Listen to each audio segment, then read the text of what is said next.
Hello everyone, स्वागत है आपका स्टडी रूल में। फ्रेंड्स, आज हम लोग इस वीडियो में सीखेंगे बहुविकल्पीय प्रश्न। ठीक है, जो आपके बोर्ड एग्जाम में ये आते हैं क्वेश्चन आपके। देखिए, इसमें सभी चैप्टर से बहुविकल्पीय प्रश्न लिए गए हैं आपका। ठीक है, पहला क्वेश्चन क्या है आपका कि के किस मान के लिए समीकरण 3x minus y plus 8 equal to 0 और 6x minus k y equal to minus 16 संपाती रेखाएं निरूपित करता है। तो देखिए, संपाती रेखाएं निरूपित करता है तो सबसे पहले हम लोग जानेंगे कि संपाती रेखाएं कैसी होती हैं। तो देखिए, संपाती रेखाएं जो ऐसी होती हैं जो एक दूसरे के ऊपर होती हैं। ठीक है, संपाती रेखाएं, उन्हें संपाती रेखाएं कहते हैं।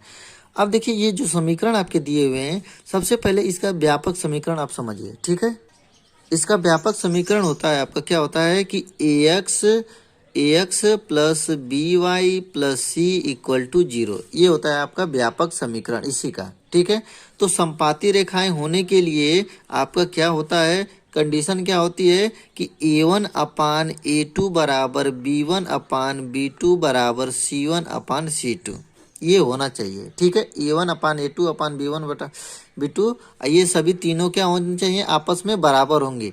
ठीक है, बराबर होंगी तभी रेखाएं क्या होंगी, संपाती होंगी। ठीक है, तो ये कह रहा है कि ये तो संपाती है ही है। ठीक है, हाँ, संपाती रेखाएं हैं। तो उस इसके लिए k का वैल्यू निकालिए। तो k का वैल्यू निकालने के लिए सबसे पहले क्या करेंगे, देखिए यहाँ पे ये वाला समीकरण दिया हुआ है ना, यहाँ से a की वैल्यू कितना है, 3 है, और यहाँ पे a की वैल्यू कितना है, 6 है। तो यहाँ पे लिखेंगे 3/6 बराबर। ठीक है, a1 अपान a2 हो गया। अब निकालना है b1 अपान b2। तो b1 मतलब यहाँ पे देखिए माइनस वाई है, तो यहाँ पे y का जो गुणांक होगा गुणांक क्या होगा, -1 होगा। ठीक है, तो यहाँ पे लिख लिए -1, और यहाँ पे देखिए माइनस के है, तो यहाँ पे लिखेंगे -k। आ रहा है समझ में। अब देखिए c1 अपान c2 लिखना है। तो देखिए यहाँ पे c की वैल्यू तो 8 दे दिया है। ठीक है, यहाँ पे 8 दे दिया है c की वैल्यू, लेकिन एक चीज है यहाँ पे देखिए बराबर -16। तो इस -16 को क्या करेंगे, लेफ्ट हैंड साइड ले आएंगे। ठीक है, तो लेफ्ट हैंड साइड लेंगे तो ये क्या हो जाएगा, +16 बराबर 0। बराबर 0 होगा तभी हम लोग समीकरण लेंगे, क्योंकि इसका व्यापक समीकरण यही होता है ना, बराबर 0 होना चाहिए। तो यहाँ पे क्या है, बराबर -16 है, तो इस -16 को क्या करेंगे, लेफ्ट हैंड साइड ले आएंगे, तो ये हो जाएगा +16। तो मतलब 8 बटा के क्या हो जाएगा, 16। आ रहा है समझ में ना। अब देखिए ये तीनों आपस में बराबर होते हैं, तो तीनों हमने आपस में बराबर कर लिया। अब के की वैल्यू निकालना है हमको।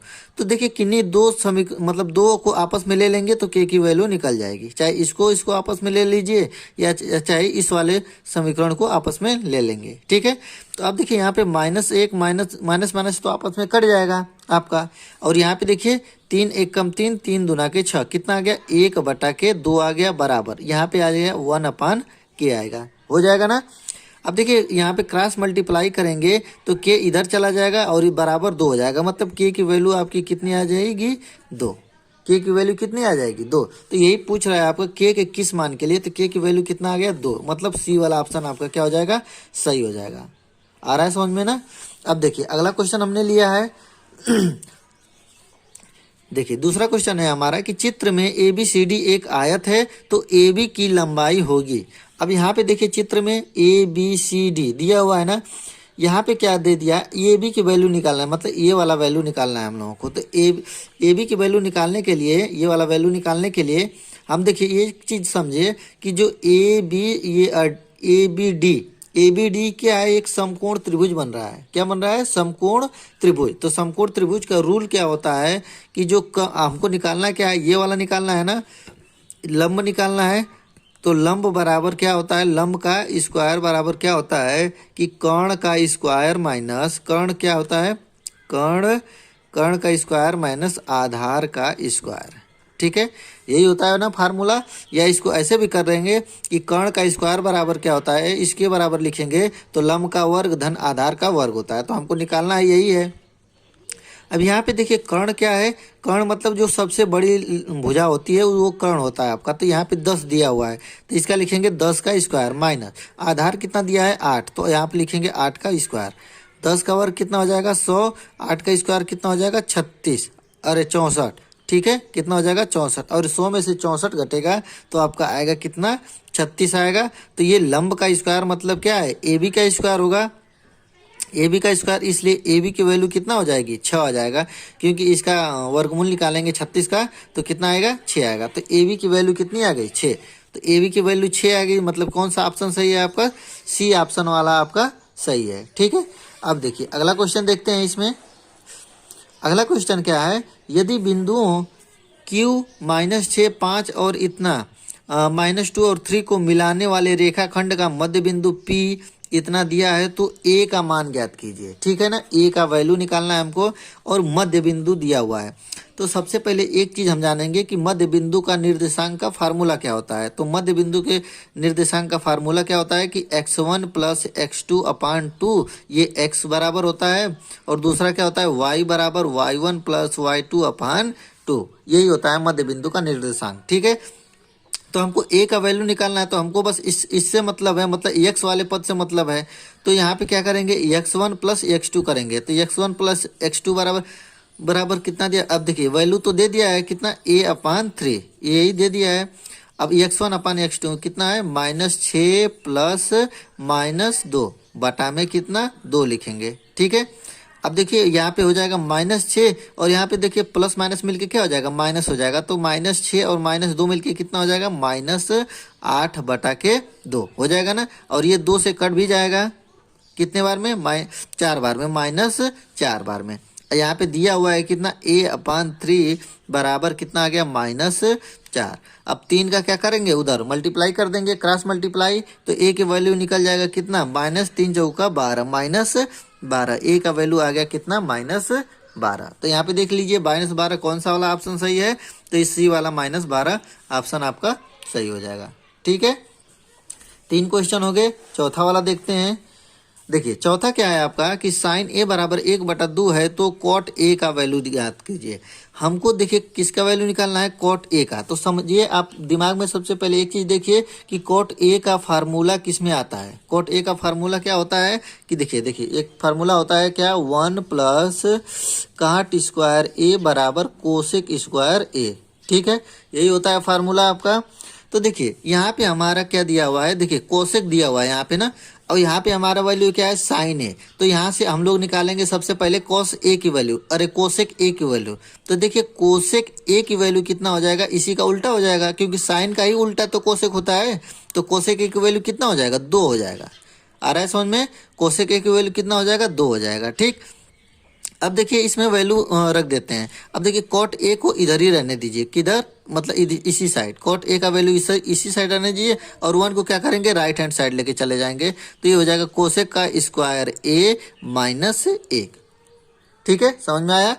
अब देखिए क्या करेंगे, कोसेक ए की वैल्यू तो दे दिया है कितना 2 निकल गया है, तो 2 का स्क्वायर करेंगे कितना हो जाएगा 4, अब -1। तो ये हो जाएगा आपका 4 में से 1 जाएगा, कितना बचेगा आपका 3 बचेगा। ठीक, और ये वैल्यू दिया है आपका कॉट ए मतलब cot² a। अब जब कॉट ए की वैल्यू निकालेंगे तो इधर वर्गमूल हो जाएगा। ठीक है, कॉट ए की वैल्यू कितना हो जाएगा, कॉट ए का वैल्यू हो जाएगा आपका, कॉट ए का वैल्यू √3 हो जाएगा। ठीक है, इधर स्क्वायर हटेगा तो इधर आके वर्गमूल हो जाएगा, तो कर्ण में 3 आ जाएगा। बी वैल्यू, अरे बी वाला ऑप्शन आपका सही हो गया। ठीक है, अब देखिए अगला क्वेश्चन देखते हैं। इसमें 5वां वाला क्या है, देखिए समीकरण क्या करना है, इसके मूल बताइए, मूल ज्ञात करना है हमको। ठीक है, तो समीकरण आप लिख लीजिए कितना है 2x² - x -1 बराबर 0। ठीक है, ये दे दिया है आपका समीकरण। अब देखिए मध्य बिंदु को तोड़ के कैसे हल करते हैं।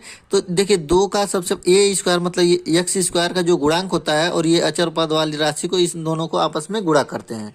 तो गुणा करेंगे तो कितना हो जाएगा 2 एकम 2। अब 2 का ऐसा खंड कीजिए कि घटाने पर कितना आना चाहिए, x का गुणांक यहाँ पे कितना 1 है, तो मतलब 1 आना चाहिए। तो आप देखिए 2 का गुणनखंड करेंगे तो 2 एकम 2, 2 में से 1 जाएगा तो 1 आएगा भी, तो मतलब 2 और 1 के रूप में तोड़ेंगे। ठीक है, तो ये हो जाएगा 2x², और यहाँ पे क्या हो जाएगा -2x और +x। देखिए 2 और 1 के रूप में तोड़ दिया इसको हमने। ठीक है, और -1 बराबर 0। आ रहा है समझ में इतना। अब देखिए क्या करें, इन दोनों में से क्या कॉमन हो रहा है, तो 2x कॉमन हो जाएगा। 2x कॉमन कर देंगे तो बचेगा क्या, यहाँ पे 1x बचेगा, माइनस यहाँ पे कितना बचेगा 1 बचेगा बस। ठीक है, और यहाँ पे देखिए यहाँ पे 1 कॉमन कर लीजिए, कितना एक कॉमन करेंगे तो यहाँ पे हो जाएगा x माइनस 1 बराबर 0। अब देखिए इन दोनों में से x माइनस 1 कॉमन करेंगे तो x माइनस 1, ठीक है, x माइनस 1 बचेगा और दूसरे वाले ब्रैकेट में बचेगा 2x प्लस 1 बराबर 0। आ गया समझ में इतना। अब देखिए यहाँ पे आ गया। अब देखिए इसको एक बार 0 लेंगे और इसको एक बार 0 लेंगे तो यहाँ से x की वैल्यू निकल जाएगी, मतलब इसके मूल निकल जाएंगे, ठीक है। तो देखिए यहाँ से निकलेंगे तो x बराबर 1 आएगा सबसे पहले। तो इधर यहाँ पे देखिए दो ऑप्शन में x बराबर -1, x बराबर -1, ये दोनों तो ऑप्शन नहीं होंगे। ऑप्शन कौन से वाले होंगे, ए और सी वाले, कोई ए दोनों में से एक होगा। तो देखिए x बराबर 1 हो गया।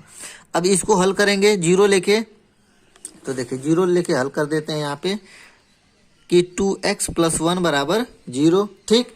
तो यहाँ पे 2x बराबर कितना हो जाएगा, इधर जाएगा तो क्या हो जाएगा -1 हो जाएगा, और x बराबर कितना हो जाएगा -1 बटा के 2। x की वैल्यू कितना आ गया -1 बटा के 2। तो देखिए x बराबर -1 बटा के 2, यहाँ पे देखिए ये वाला ऑप्शन है, तो ये वाला सी वाला ऑप्शन क्या हो जाएगा हमारा, सही हो जाएगा, ठीक है। अब देखिए छठवां क्वेश्चन है हमारा। ये बहुविकल्पी क्वेश्चन में एक एक नंबर के आते हैं। ये समझिए कि ये ठोस नंबर होते हैं, हमें जो मिल जाए तो एक नंबर पूरे के पूरे मिलते हैं इसमें, ठीक।